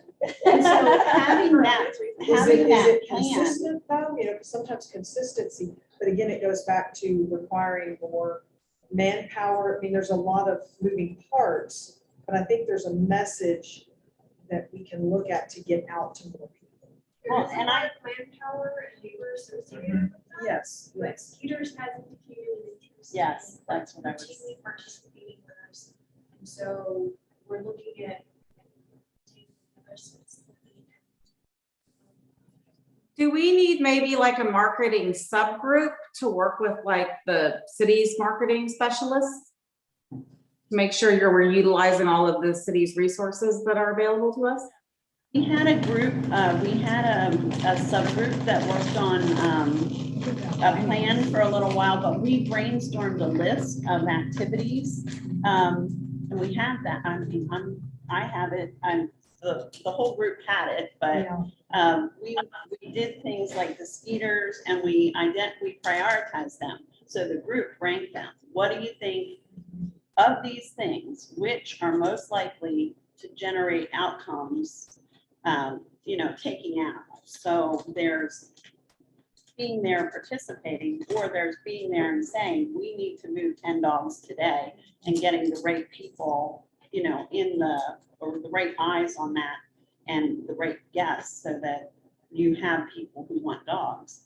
But anyway, we rank them like that. So there's a list out there floating around of different things. And I think that just knowing which have the highest potential to give you the outcomes that you want, whatever that happens to be for any given month, maybe the times we have the highest, that's the code red. That's when you have to get the animals. You go someplace with the 10 animals, you go to PetSmart and or wherever, whatever the event is. But then there are smaller things that you do in your off months that are more getting a message out instead of, you know, just moving animal or aggressively moving animals.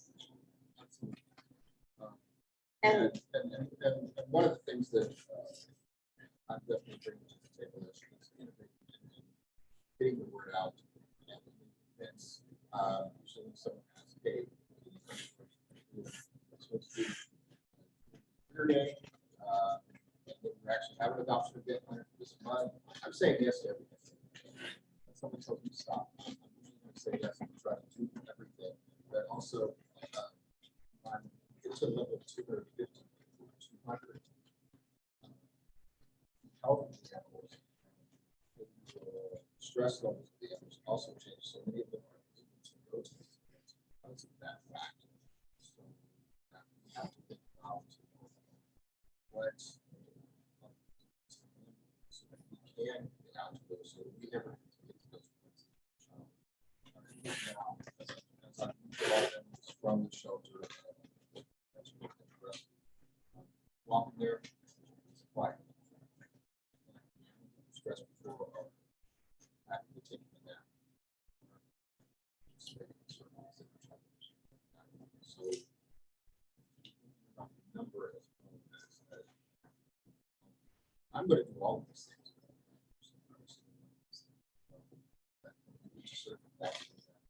We are still doing all of these things. We still reach that, which is going to be enough. I think the other thing, I have two things here, and I've been holding this phone for a purpose, not just because I'm distracted or something. But I think if we were to compare that,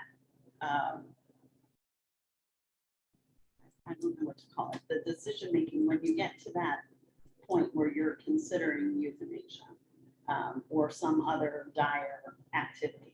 Whatever that plan is, if you knew what other shelters commonly did, what do those numbers, or what does that document look like? And especially for the no-kill shelters, because we know that no-kill doesn't mean you keep every single animal that comes in. You know, there are going to be animals that are euthanized, even if you are working within the confines of no-kill. And then that becomes, I really don't want to say easy decision, but you know, it becomes becomes easier to put that, you know, that category of animals, that you're doing what everybody else does, because we have had groups in here, you know, after the no-kill designation complaining because we didn't do that. So that's something that I think we need to be cognizant of. There are people, you know, listening, watching, and that care deeply about that, that designation. And there are people in our community. I often, you know, when there's a discussion on social media about whether to bring an animal to the shelter, an animal that's running, I hear it, there's this chatter back and forth, don't take it to Sugarland, they're not no kill. And so if we're, and in the past, we've tried to operate as no kill would, even, you know, I think as a practice, and to see where we had gaps if we did. So I think understanding how we compare to that and how do they prioritize would be helpful. So I think that's something we should look at. And then this is a friend of mine, Spencer Green, is he does snake venom bites. He treats, he's a doctor, or he used to work with a vet's office, and he has a social media page. He does Facebook and Instagram and all this, but they foster for the RPM program. I think it's RPM in Houston. And so here's his latest little kitten. But on all his social media, he and his wife are constantly posting these pictures. I mean, they do it daily. And I, you know, am not the person that has the cute animals every day. But if I think there's a group of people that maybe would want to be providing the cute pictures. And I think each of us, those of us who are willing, should getting that kind of thing out to our network is another big part of getting the message out, because if you put them on the shelter's Facebook page or website and people don't go to it, they're not going to see it. But if they're watching what their friend does, then they're more likely to look at their Facebook. And he, you know, he constantly tells people, you can't have these kittens, they're going to Colorado. So Yeah. he gets kittens that are, people are asking him, can I have that one? And he's telling them no. And I listened to him telling them no like 3 times a week. And I've long thought, we need something like that. We need somebody, we need a Spencer Green who's, you know, posting pictures, cute pictures. 2 of our volunteers, Chris and Tina Morris, foster for RPM constantly. And they have been most recently, for the last year or so, handling parvo puppies. And now they're kind of locked into parvo puppies, but they're getting specialized. But they have Instagram and they post pictures and So here's one of those breeds that is not easily moved. And this was just, I think, yesterday that he posted 20 hours Time ago. out Tuesday? Did you time out Tuesday? So he, you know, he's a kitten person, a cat person, but he's also willing to share an animal for his organization, which again is the RPM, and they're sending all their animals to other states. But that it's effective, because I've heard that, I've watched him bring down people. Can I just say something? I'm Sure, sorry. Miriam, go ahead. Okay, well, I've been on the board, I guess, 4 years. I can't remember how many times I did the ethics training, and this sounds like rhetoric, I've heard it for 4 solid years, or how many I've been on the board. We're supposed to have a planning committee. Some of us are willing to go to talk to groups. We've never been asked. Barbara's plan, I agree, we had it. Where is it? Why isn't it implemented? What are we doing? We are also on the HOA board. I have never heard about anything about the shelter or about any representative saying to the quarterly meeting about anything in the city of Sugar Land. And I'll give you a perfect example. I had a personal friend come to me wanting to adopt a kitten. She said, where should I go? Should I go to Fort Bend? I went, oh, no. I've got somebody who fosters in Sugar Land. Go to her. I will text her about the kittens. She will text you. And this woman has the most perfect kill kitten in the world. That kitten will kill anything in her backyard, and she is so pleased about this kill kitten that I got from Robin. This kitten is about Good aggressive a play. good Yes, play. About what, a year ago? Has it been a year ago? It's been about a year, Okay. yeah. Jill has never been asked for a donation, has never been asked for a connection back to the shelter. And we are still in a marketing plan after 4 years. This is outrageous. This is really silly. Let's stop the planning. Let's stop being important and do something. Other than Jason's Deli, I have no idea what the heck I'm doing here. My husband is on the mud board. He gets $150. I get Jason's Deli, and we haven't planned anything in 4 years. So that's all I have to say. I'm sorry, but it's getting ridiculous. And it's not the fact I'm inexperienced. Don't push it, okay? Don't push it. Anyway, that's all I have to say.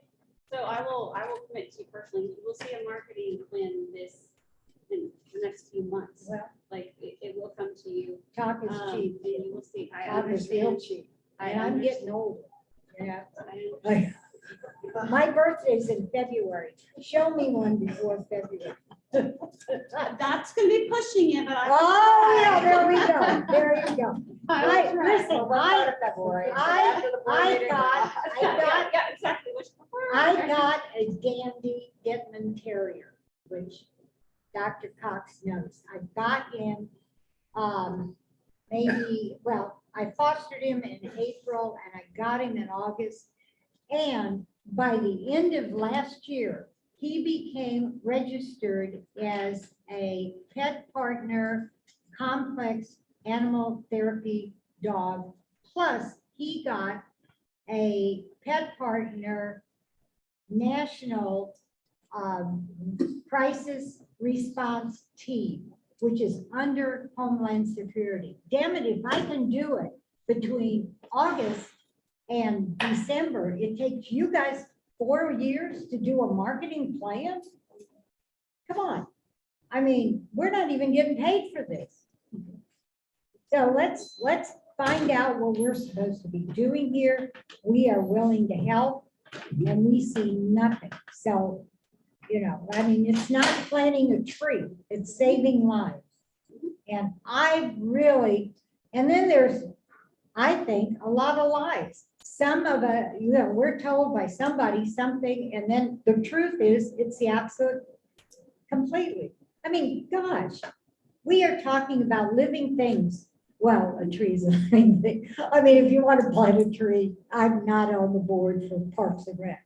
So, but I think we need to refocus or get rid of some people and bring on proactive people. I think it was outrageous when they had the bond issue to make sure the bond issue was put through. We were the lowest bond. Why didn't we get total money for the total shelter? No, some road and bridges in Greatwood or some darn thing got passed. I'm sorry, I think we need to have our focus rechanged in the city of Sugar Land. The majority of people that spend money on dog supplies are phenomenal. And when you go to a breeder, which I did, and I spent money and others have spent money, their heart is in the living thing. And I don't think the city of Sugar Land even cares about the shelter. We've got to change that, and we've got to do it now. That's it. Sorry. Well, don't apologize. I'm real big on that. You have nothing to apologize for, so don't That's right. apologize. Don't worry about it. I'm just but- wanting to push it on. That's all. Something that was said earlier, I don't think I can comment on that. But can something that was comment. said earlier around, and I don't remember now, I wanted to comment on, well, it'll come back to me in a second. I lost my train of thought. How about moving on? Well, about putting a plan like into action and being very forward thinking. Now I remember what I was going to comment on. And I believe you were kind of delicately talking about where is euthanasia in the mix.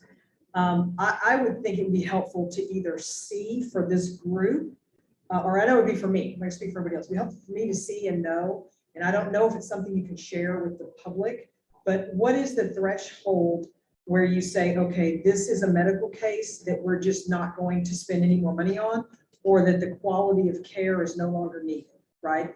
The same thing with behavioral issues. I know when I spoke and came on the board late last year, I understand you have a behavioral consultant. Okay, so does this individual, and you've told me a lot about her, I actually know her. Yeah. At what point are decisions made to say, okay, here's euthanasia? Because are we waiting too long, or are we going too soon to that? And that's something else that, I know I personally would like to see. And if there's anything in there that's not confidential that could be shared with the community, I think that might help one degree of like what you're saying on Nextdoor or Facebook or whatever. Oh, sure, let us just sleep. No, we have these 3 criteria that are met before we do that. And the only rescue group that I can speak to is RPM.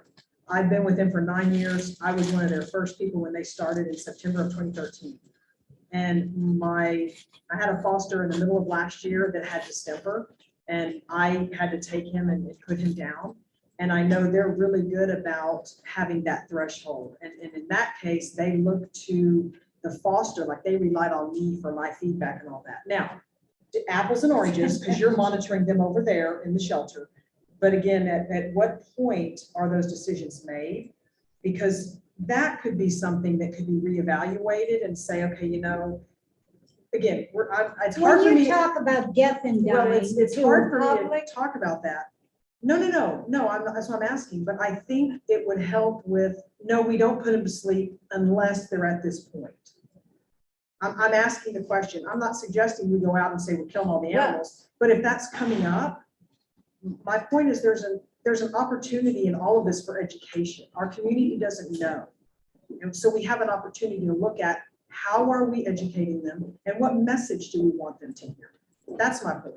I would worry about posting something like that, or I would worry about putting that out there to the public because it's such a hot button It is. and people don't Well, understand. again, I'm not suggesting we put it out there. I'm suggesting we've identified multiple opportunities where we're not communicating. So what is the best way to communicate and what do we communicate, right?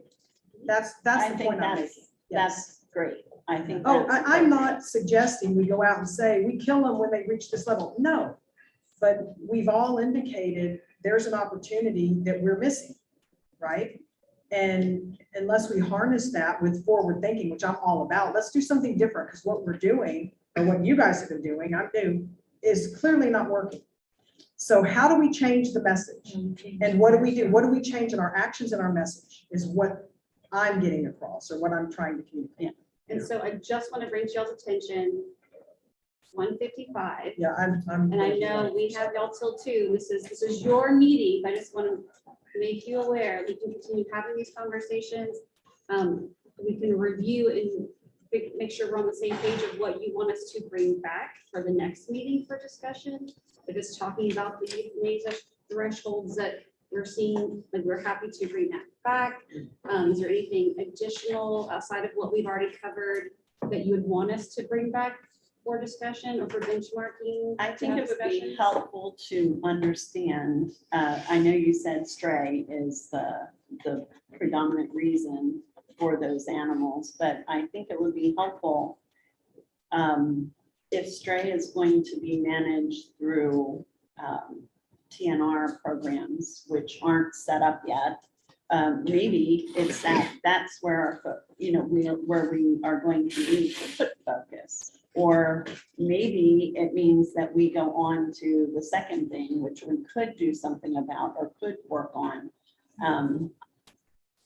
So I'd like to see any information we have for reasons for all those For the intake. animals. Yeah. So I have the data of the animal intake. I guess we can export it from Chameleon. I have the euthanasia program thresholds that others, including the no-kill shelters, have to bring back to. And that includes us too, right? You're gonna include us in that? Surely. Yes, Yeah, yes, okay, yes, yeah. yes. Thank you. So kind of like a benchmarking. Yeah. What everyone's doing, so you can see the full picture and then have a conversation about that. The community engagement and marketing piece won't be next week, but we will be bringing that back. And that will include what we talked about on the fostering program, getting the promotions out there, building that robust program. So the historical numbers. So if this past year has been an anomaly, but just showing that historical over, let's say, the next 3 to 5 years. Did I miss anything of what we need to bring back for next? I'd like an update on the shelter, even if it's not anywhere, just, even if it's 2 sentences, just what's, wherever, whatever it is. What specifically are you? What do doing? we have? Are the plans still valid? Oh, for the new shelter. Yes. Okay, yes, okay, I can get those dates. Yeah. What are we doing to increase capacity from the city's perspective? Very concerned about staff. And I don't think that's our job, but as a volunteer in there 3 days a week, I don't like that. Staffing in regards to the number of staffing for our size of shelter, is that what? Number and quality, Number and quality. and not talking to the supervisors. Okay.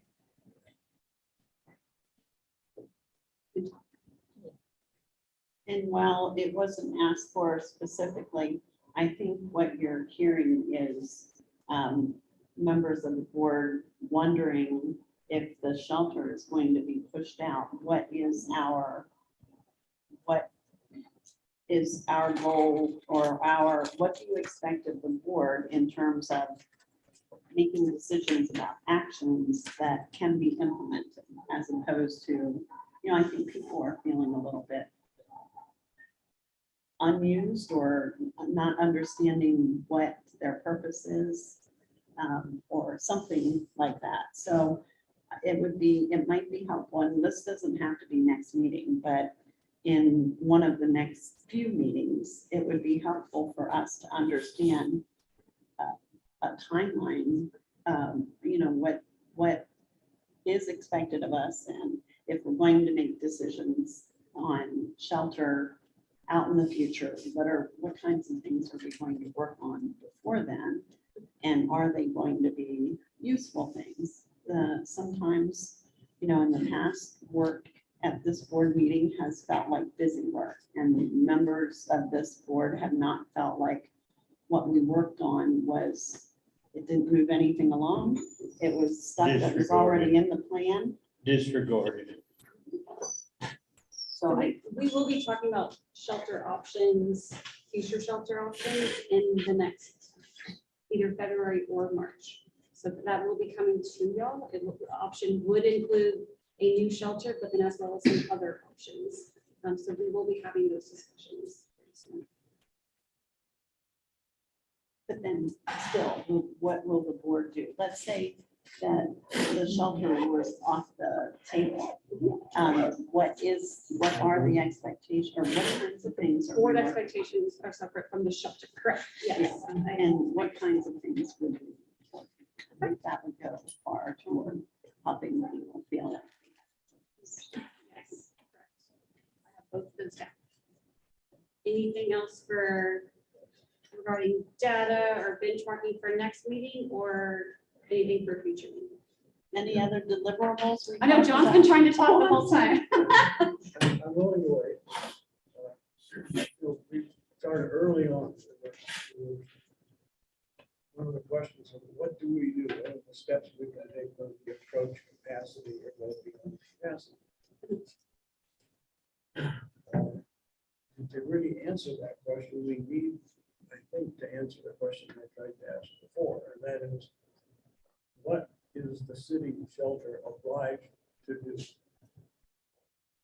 What's the job? What are the functions that can be cut back? And which are ones that are mandatory and have to be done? And we don't know what our starting point is. We can dream about cutting this and cutting that, but it's not cuttable because we have to do something. I want to know what the baseline is of functions and capacity, staffing, whatever, that the city is obliged to maintain, and then we can see what's access to that.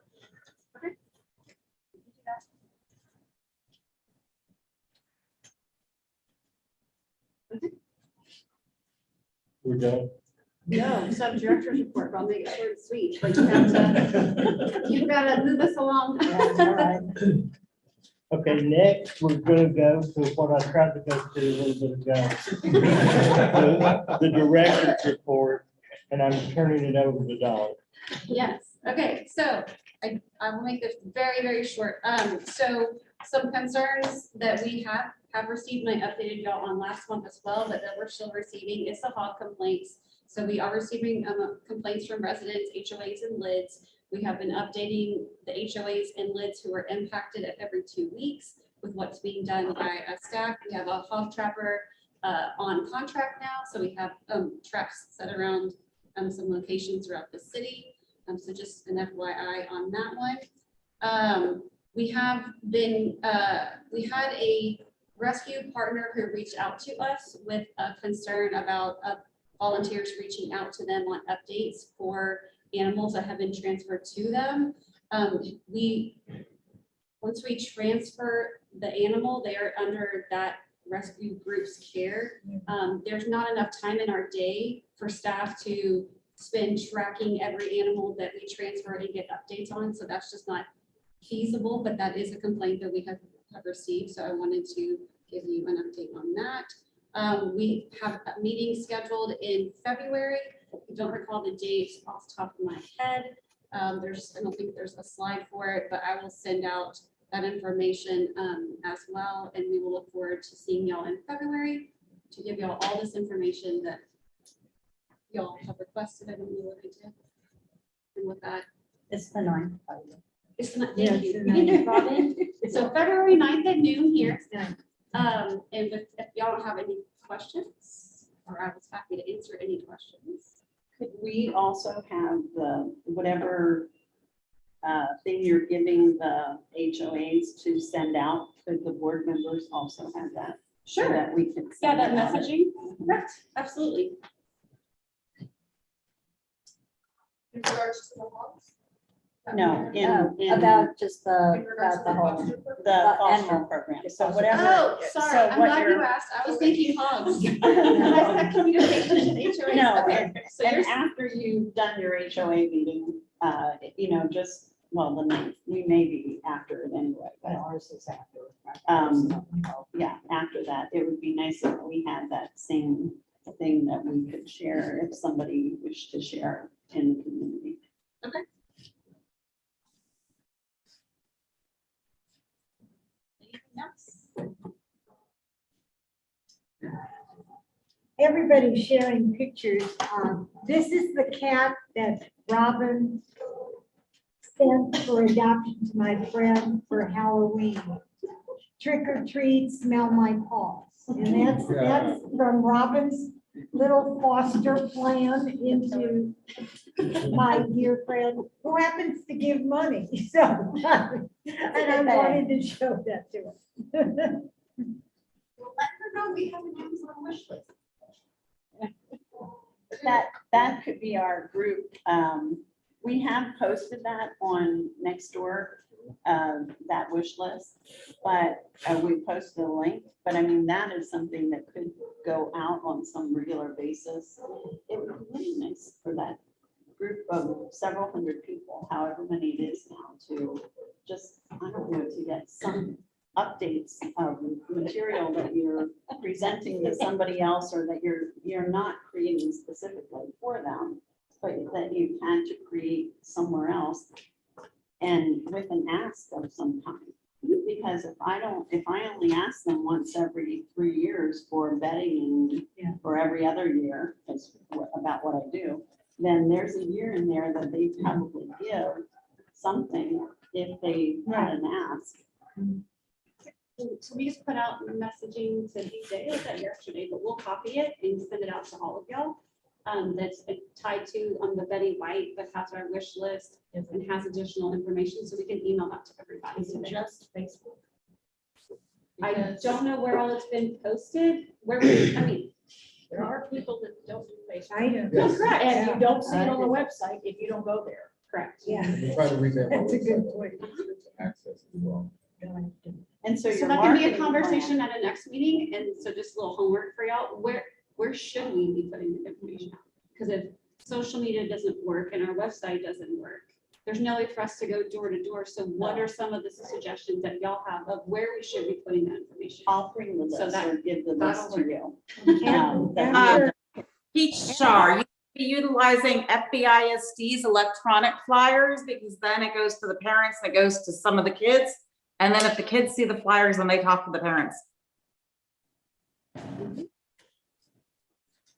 Jenna, last year, I had done, or maybe a year and a half ago now, I had gone to 3 of the elementary schools with kids and parents and talked about the new shelter. And then I had high school kids who wanted to buy into volunteering in some way or fundraising.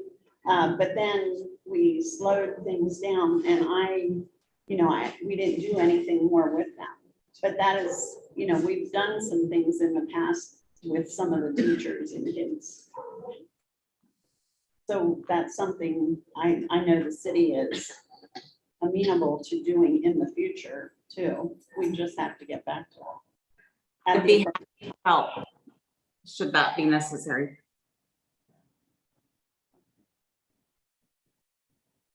After the HOA quarterly meeting, can you send out a notice to us when that happened and what you said, so that when we go into our HOA, we will make sure it's stated again?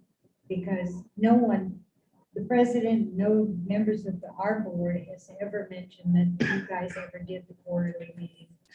Okay. She has that We on our can list. send it out. Oh, did you? Yeah. Sorry. I I can send had it out those. to you as well.